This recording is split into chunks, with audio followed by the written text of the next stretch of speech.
Surxondaryo aholisini Toshkent bilan bog'lovchi yo'l M39 yo'lini hamma mendan yaxshi bilib turibdi. Boysundan o'tgandan keyin yurib bo'lmaydi. Taksilarimiz dodlayveryapti. Avtobuschilar dodlayveryapti. Yuziga qarashga ko'zimiz qolmadi. Temir yo'lda umuman sharoit yo'q. Vagonga mingan odam Toshkent borguncha kasal bo'lib qolyapti. Na sovutish tizimi ishlaydi, na sharoit bor, na bilet bor, na vokzalda sharoit bor. Sarasoyga qatnaydigan Termizdan prigredniy poyezdlarga odam toshib bo'lmaydi uning ichida. Transport prokurori tomoshabin.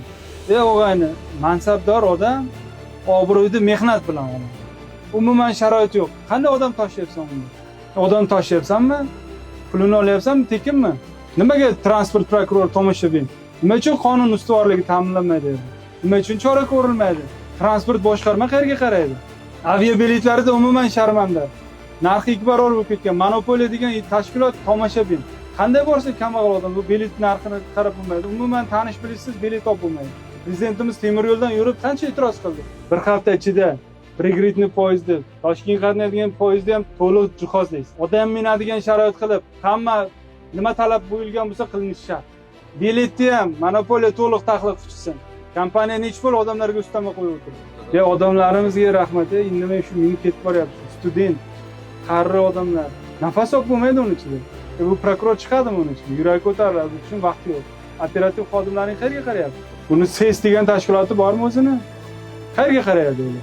Keskin chora ko'rasizlar. Keyingi hafta dushanba kuni ertalab vokzalga boraman. Vagonni birma-bir Toshkentga ketadigan sostavni ham polni tekshirib, hammasini оборот qildirasizlar. Sarasoyga qatnaydigan prigredniy poyezdni ham, yuk tashishlarni ham hammasini kontrolga olasizlar. Aeroportlarni ham, aerovokzallarni ham hojatxonasidan tortib hammasiga ko'rish kerak bular. Nimaga Sarasoyga qaytib kelgan odam ko'chada issiqda o'tirish kerak?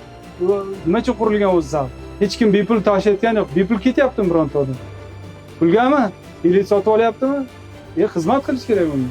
Qaysi davlatga borsang, chetga bu men xizmat ko'rsatyapman deb qo'li ko'ksida olib chiqib qo'yadi vagondan. Chiroyli gapirib, bu yerda qo'mrayib kelasanmi, ketasanmi?